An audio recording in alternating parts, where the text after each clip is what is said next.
Let's see this question. We want to solve for x. So we only see x squared. So this variable is here, x squared. And this is a number, 15 squared is a number, 113 squared is a number. So this reminds us about the Pythagorean theorem, right? If I have a right triangle, this angle is 90 degrees, so we call right triangle. So if we call this A, we'll call this B, call this C. Pythagorean theorem says A squared plus B squared equals to C squared. Right, the picture is this. So this has B, this has B. So the area of this is B squared. And both sides are A, so the area of this is A squared.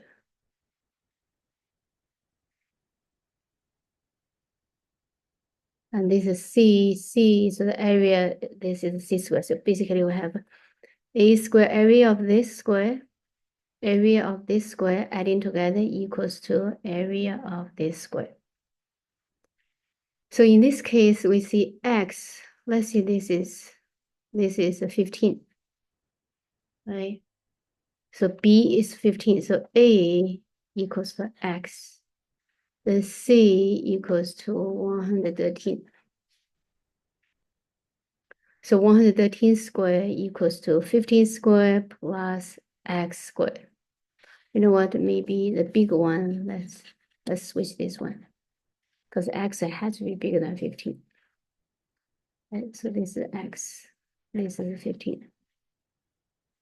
But how do we solve this problem? So if we want, we want to find the hypotenuse of this right triangle. So one way we could do is we use the difference of two squares.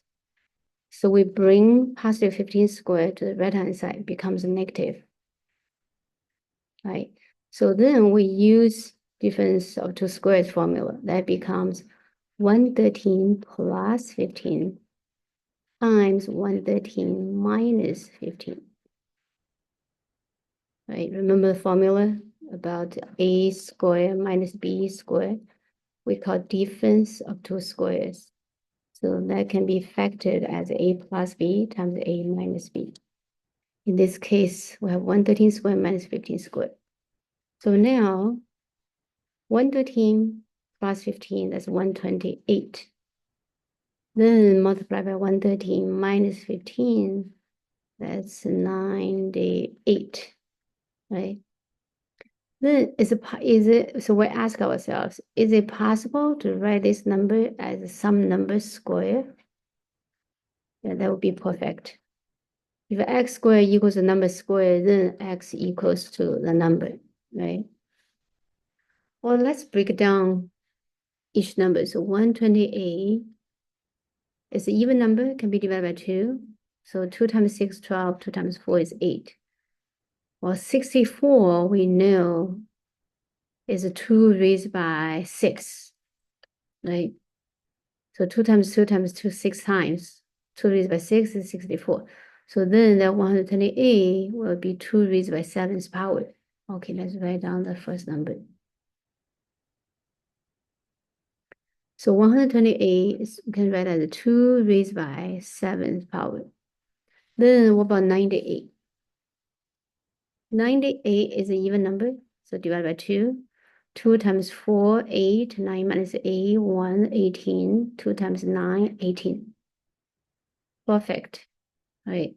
So 49 is 7 squared.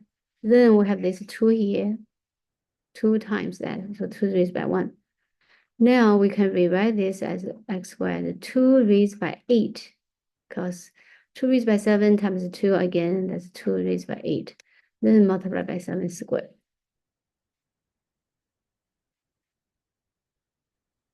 So x squared equals 2. So now we just have to rewrite the 2 raised by 8 as a square. Well, 2 raised by 8, 8 can be split as 2 times 4. So that's 2 raised by 4, then again raised by square, then multiply by 7 squared. Right.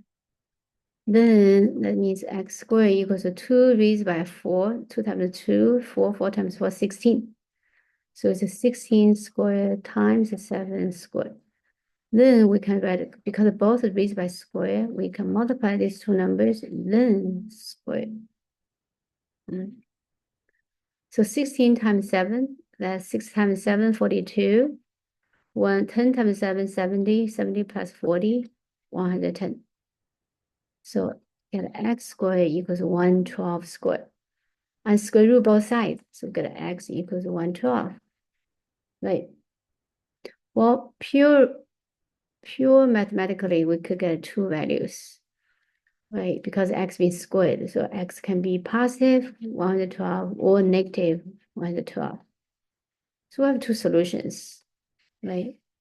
Because this is pure mathematics. But to think as a right triangle, so we just think this is one way to think about it. Right. That's it. So what does this represent? So this represents a Pythagorean triplets, 15, 112, and 113. So these three numbers are one of the Pythagorean triplets. So which means 15 squared plus 112 squared equals to 113 squared.